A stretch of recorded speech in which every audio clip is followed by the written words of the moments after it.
Assalamualaikum warahmatullahi wabarakatuh. Selamat pagi anak-anak. Bagaimana kabar kalian hari ini? Alhamdulillah baik. Oke, apakah ada yang tidak hadir hari ini? Hadir semua? Bagus.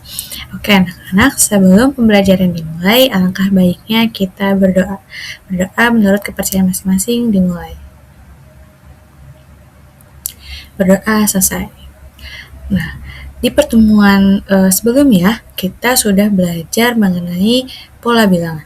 Kita belajar pola gambar, pola bilangan, dan generalisasi pola.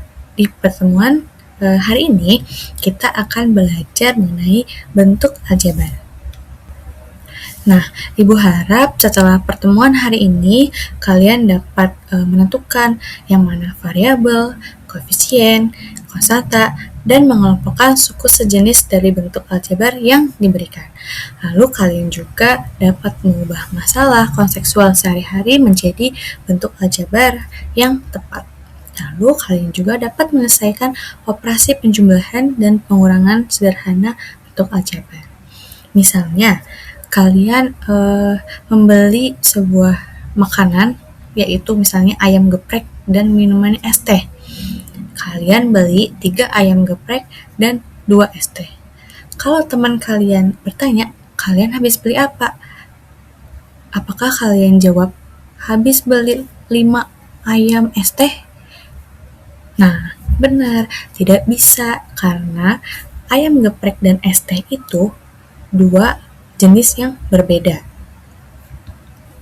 Sama seperti di materi bentuk aljabar ini, kita tidak bisa menggabungkan dua benda yang berbeda jenis. Siap untuk pembelajaran hari ini? Siap, ayo kita mulai. Oke, sekarang Ibu punya suatu permasalahan di kisah Ibu Kelinci. Jadi pada suatu hari, Ibu Kelinci memanen wortel dari sebuah ladang wortel. Hari itu dia memanen sebanyak 2 karung wortel dan 5 ekstra wortel. Nah, banyaknya wortel dalam karung itu jumlahnya sama banyak. Nah, dari permasalahan tadi, kita dapat membuat model matematikanya. Nah, dari banyaknya wortel yang dipanen oleh Ibu Kelinci, tadi itu kan ada 2 karung wortel dan 5 ekstra wortel. Nah, tapi kita belum tahu nih berapa banyak wortel di dalam satu karungnya. Bagaimana ya cara kita menuliskan wortel Ibu Kelinci tersebut ke dalam bentuk matematika yang sederhana? Nah, sekarang kalian ada misi, namanya itu misi detektif wortel. Langkah yang pertama itu Ibu minta kalian buat kelompok, di mana satu kelompok itu berisi 4-5 orang. Lalu nanti Ibu berikan LKPD masing-masing kelompoknya, lalu kalian berdiskusi untuk menyelesaikan misi detektif ini. Ibu beri waktu 15 menit, paham? Jadi nanti LKPD tersebut kalian isi, kalian tulis, lalu kalian presentasikan di depan untuk masing-masing kelompoknya, ya. Nah, anak-anak, di LKPD tersebut, di halaman pertama kalian bisa lihat, kalian bisa tulis kalian kelompok berapa, lalu tulis nama anggotanya ada siapa saja. Lalu buka di halaman kedua LKPD, kalian baca instruksinya dari A, B, dan C. Kalian baca semua dengan jelas. Lalu di sini Ibu membuat misalan di kotak kosong ini titik-titik C tambah 5. Nanti kalian lengkapi dengan membaca terlebih dahulu instruksi yang ada di LKPD tersebut sampai ke halaman ketiga. Silakan kalian diskusikan bersama teman kelompoknya selama 15 menit, lalu presentasikan dan nanti kita akan bahas secara bersama-sama. Baik, terima kasih kepada semua kelompok yang sudah maju dan mempresentasikan hitungan dan hasil diskusinya. Kita beri applause dulu. Nah, sekarang kita bahas. Tadi itu kan misalnya di dalam satu karung itu terdapat sebanyak C buah wortel. Kita permisalin satu karung itu sebagai C. Maka model matematika di hari pertama yang dipanen oleh ibu kelinci itu 2C tambah 5 karena 2 karung dan 5 ekstra wortel. Nah, 2C ditambah 5. C itu sebagai variabel atau bisa kita sebut dengan peubah atau simbol pemisalan yang menyatakan suatu kuantitas yang nilainya berubah-berubah atau belum diketahui. Lalu, nilai 2 yang di depan C itu bisa kita sebut dengan koefisien, yaitu bilangan yang menyatakan faktor pengali dari suatu variabel. Ini kan ada 2C, nah 2-nya itu sebagai koefisien, tadi C itu sebagai variabel. Nah, sekarang angka 5. Angka 5 kita sebut sebagai konstanta atau suatu nilai yang bernilai tetap. Sekarang kita masuk ke unsur bentuk aljabar suku. Suku adalah bilangan, variabel atau campuran perkalian bilangan, dan variabel yang dipisahkan oleh operasi penjumlahan. Contohnya tadi kan 2C ditambah 5. 2C dan 5 itu suku yang berbeda. Jadi di dalam 2C ditambah 5 itu ada 2 suku. Nah, kisah ibu kelinci yang kedua itu di hari kedua, ibu kelinci memanen 3 karung wortel.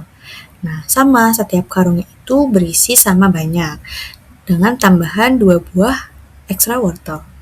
Karena tadi sebelumnya itu kita permisalan 1 karung sebagai C, jadi hari pertama itu bentuk aljabar matematikanya 2C ditambah 5, di hari keduanya kita permisalan juga 1 karung itu sebagai C.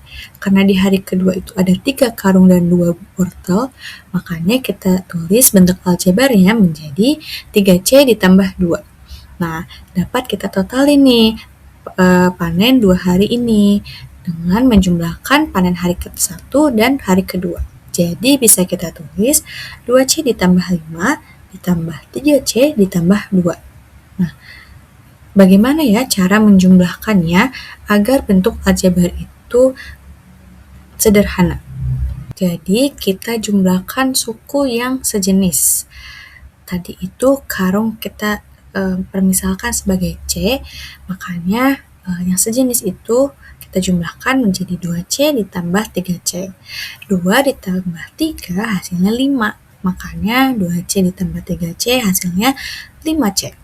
Lalu ekstra wortelnya tadi hari pertama itu 5 dan hari keduanya itu 2. Jadi bisa kita tulis 5 ditambah 2 sama dengan 7.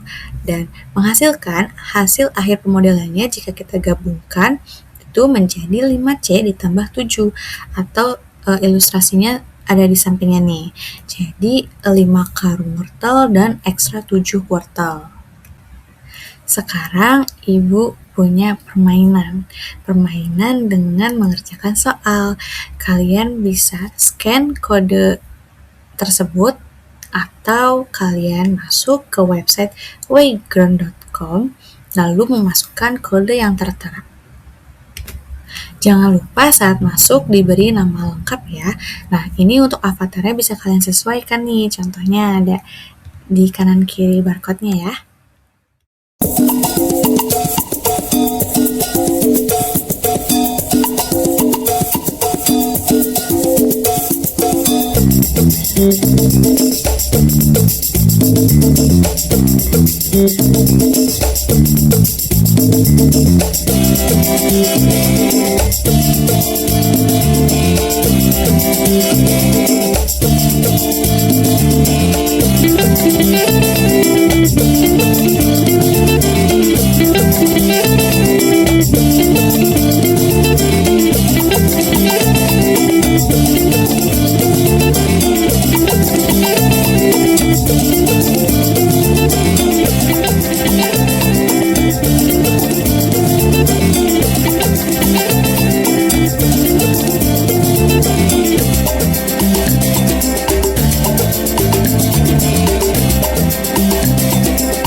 Oke, baik. Semuanya sudah selesai mengerjakan kuisnya ya. Nah, dari apa yang kita pelajarin tadi, bisa kita simpulkan kita sudah belajar apa aja hari ini. Coba bisa sebutkan yang pertama apa? Iya betul, kita belajar menyederhanakan bentuk aljabar. Lalu kita juga belajar unsur-unsur aljabar. Tadi ada variabel, konstanta, dan koefisien. Tadi kita juga belajar mengoperasikan penjumlahan dan pengurangan bentuk aljabar yang cuma bisa dilakukan oleh suku-suku yang sejenis. Baik, sebelum ditutup, apakah ada yang ingin ditanyakan atau ada yang masih bingung? Oke, bagus, sudah paham semua. Jangan lupa, Ibu sudah berikan file untuk tugas di rumah ke ketua kelas. Nanti kepada ketua kelas mohon untuk diberikan kepada teman-teman kelasnya tugasnya ini untuk minggu depan. Jadi jangan lupa dikerjakan dan jangan lupa belajar untuk materi pertemuan selanjutnya. Pertemuan selanjutnya kita akan belajar tentang persamaan satu linear variabel. Jangan lupa tugasnya dikerjakan dan belajar. Kurang lebihnya mohon maaf, kita cukupkan pembelajaran hari ini. Wassalamualaikum warahmatullahi wabarakatuh.